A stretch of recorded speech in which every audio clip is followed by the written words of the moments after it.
La grosse actualité de ce 5 février 2026, c'est l'annonce tonitruante d'OpenAI sur la sortie de GPT 5.3 Codex. Alors, peut-on néanmoins encore parler de progrès technique lorsque les ingénieurs qui conçoivent les outils d'automatisation de Codex confessent que leur propre métier a fondamentalement changé durant les 2 derniers mois?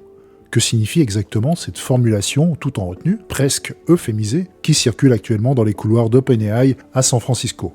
Et pourquoi devrions-nous prêter attention à ce qui ressemble en apparence à une simple mise à jour logicielle? Parce que ce qui se joue dans la sortie quasi simultanée de GPT 5.3 Codex et de Claude Opus 4.6 ne relève pas de la simple anecdote technologique. Il s'agit d'un basculement, d'un franchissement de seuil. Il semblerait en effet que ces deux systèmes aient directement participé à leur propre développement, ce qui, même avec mon profil averti, me laisse toujours pantois.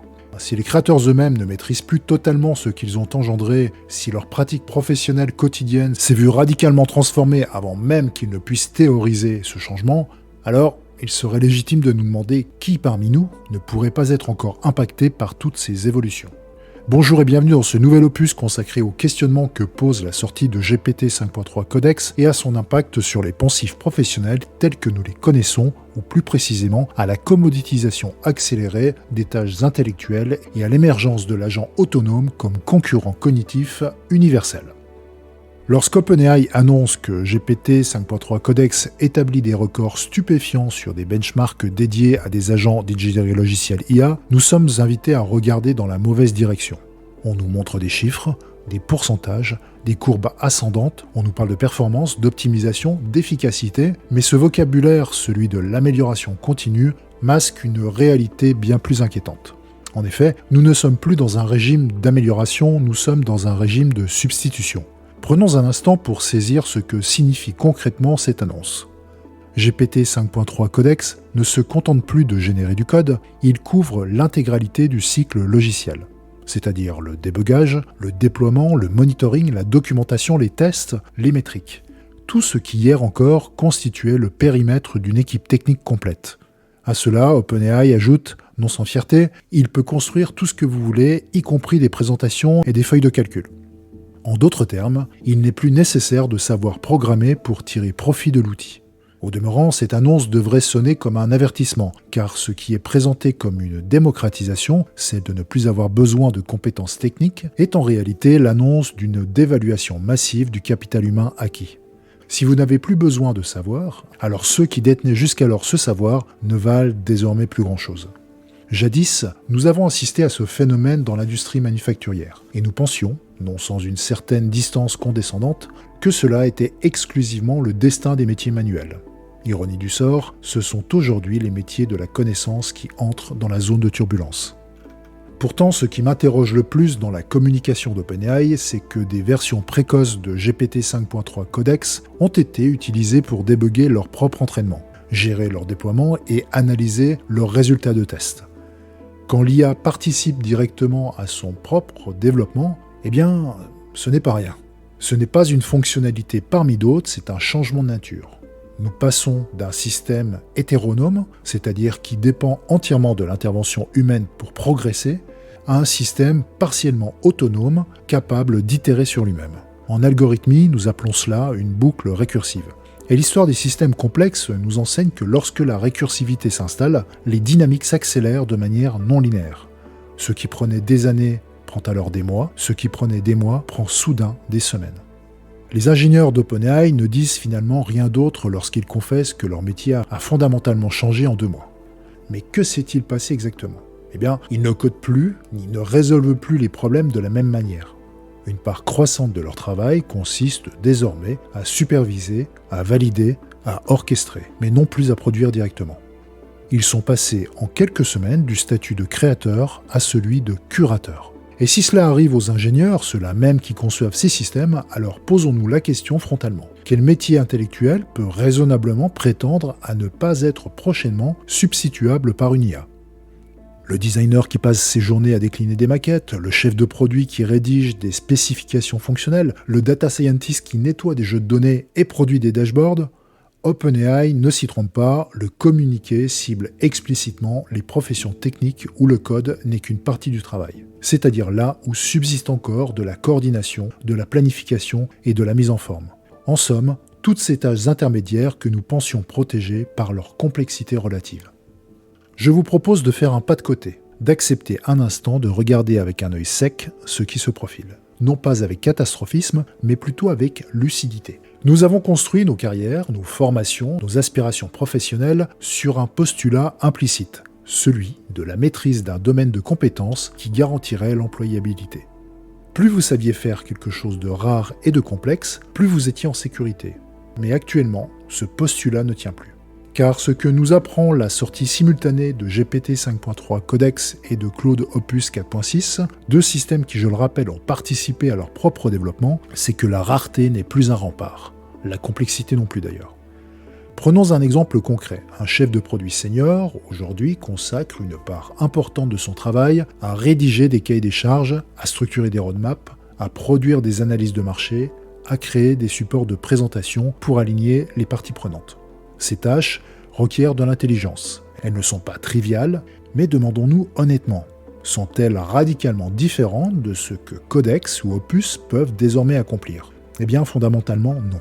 Elles requièrent de la structuration, de la mise en cohérence, de la traduction entre des registres différents, qu'ils soient techniques, business ou encore utilisateurs, et c'est précisément ce que les LLM font de mieux. Vous le savez sans doute, mais la dynamique économique est implacable. Si une tâche peut être automatisée à un coût 50 fois inférieur, eh bien elle le sera. Non pas par idéologie ni malveillance, mais par la simple logique de survie concurrentielle. Une entreprise qui continue à payer 60 000 € par an à un professionnel pour produire ce qu'un abonnement à 20 $ par mois peut générer sera rapidement dépassée par ses concurrents. Et lorsque la première aura franchi le pas, les autres, même sans conviction, suivront par la contrainte.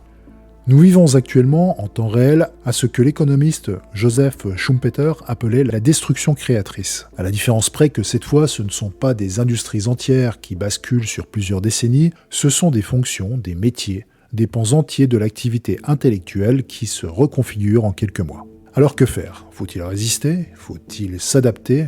Faut-il apprendre à piloter ces IA comme on apprenait hier à piloter des tableurs ? Eh bien, la réponse n'est ni simple ni univoque. Mais une chose est certaine, nous ne pouvons plus nous contenter d'améliorer nos compétences dans le cadre existant, parce que le cadre lui-même est en train de se dissoudre. Si l'exécution, c'est-à-dire la production concrète de livrables, devient une commodité accessible pour quelques dollars, alors où la valeur se déplace-t-elle ?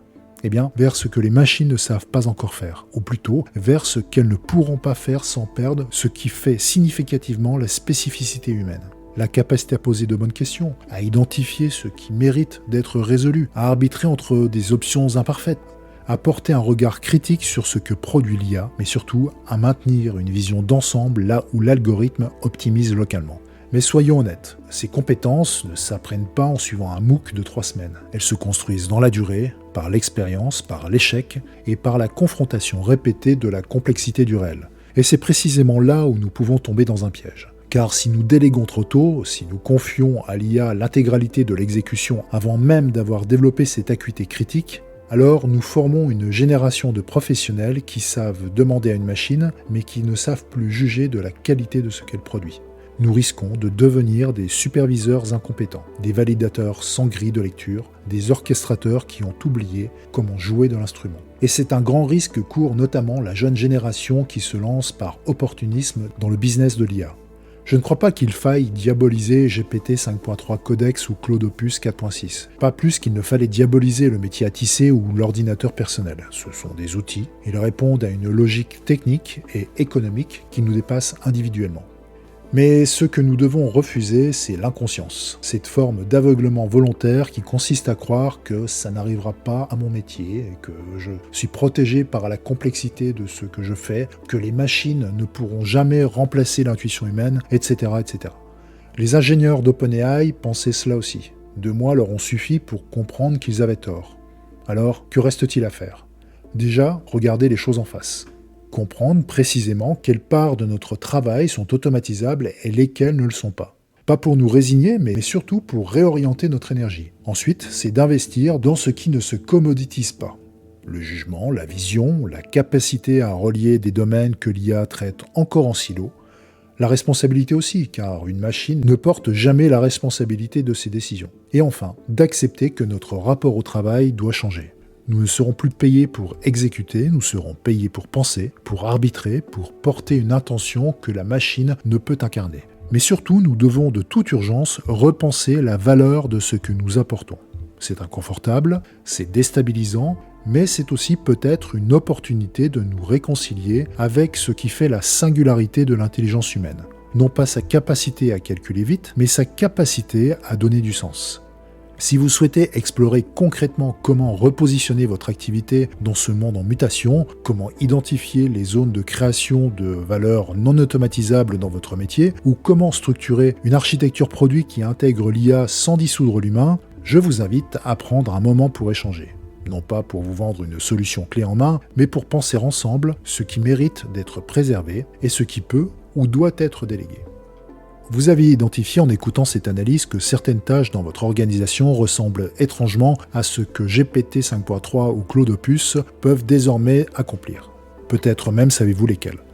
Mais entre le constat et l'action, il y a un monde. Alors, par où commencer ? Quelle technologie choisir ? Comment éviter les pièges d'un outil qui coûtera plus cher qu'il ne rapporte ? Je vous propose alors un entretien exploratoire de 30 minutes, sans engagement, pour faire un point ensemble. Vous pourrez me présenter votre situation actuelle, vos irritants quotidiens, vos hésitations et votre visée idéale. De mon côté, je vous présenterai ma méthode de travail approfondie pour identifier ce qui vous fait ou fera perdre de l'argent et comment s'armer contre la commoditisation de votre activité. Cartographie des processus chronophages, calcul du coût réel en euros, évaluation de l'automatisabilité et projection du ROI. Cet entretien entièrement gratuit, c'est un moment de clarification et d'échange. Si à l'issue, nous identifions ensemble qu'un diagnostic approfondi est pertinent, je vous proposerai de formaliser une prestation. Si ce n'est pas le cas, vous aurez au minimum gagné en clarté sur votre situation. L'objectif des épisodes de cette chaîne est de vous donner des grilles de lecture, des outils d'analyse, des cadres méthodologiques, de l'outillage intellectuel pour orchestrer votre propre transformation face aux nouveaux enjeux impulsés par l'IA.